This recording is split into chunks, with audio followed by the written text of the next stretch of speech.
Sous le regard de ses aînés, il se prépare à vivre son investiture. Les fondateurs de l'Académie tahitienne ont aussi été les tout premiers journalistes bilingues. John Martin, John Doom et Mako Tebane, Thomas Teri Tepojoarei s'inscrit dans cette lignée. Ils ont assisté à la création du premier JT en langue tahitienne. Ça, c'était en 1975. Compte tenu du fait que le pays, la société entrait dans la modernité, ils ont été obligés de suivre le mouvement, c'est-à-dire inventer des mots. À 61 ans, Pauline Niva est désormais la Benjamine du Farevan A. Son expertise dans le domaine de l'éducation à la santé se révèle précieuse.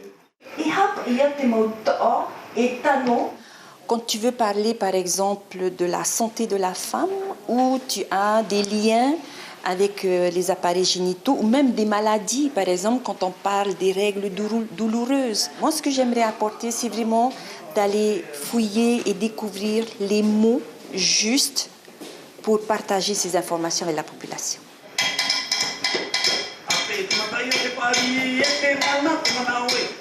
Fixer, normaliser et faire progresser la langue tahitienne, telle est depuis 45 ans la mission de l'Académie.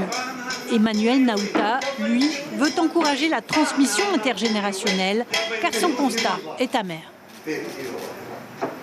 Lorsque on se promène en ville, je m'adresse aux Polynésiens de souche en tahitien, ils me répondent en français.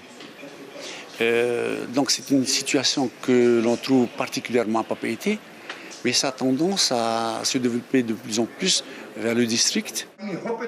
Le français, le tahitien, deux conceptions du monde, mais aussi deux musiques différentes. John Merey revendique son statut d'artiste.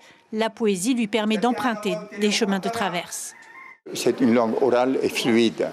La langue tahitienne, quand elle est trop hachée, ça devient A. Par contre, quand on supprime volontairement quelques glottales, ça adoucit. Et c'est là que la poésie prend le dessus de la parole. Une proposition s'est glissée dans l'un des discours. Créer un musée de la télévision et de la radio. En faire un lieu de pédagogie des langues polynésiennes. Pour que le tahitien devienne lui aussi immortel.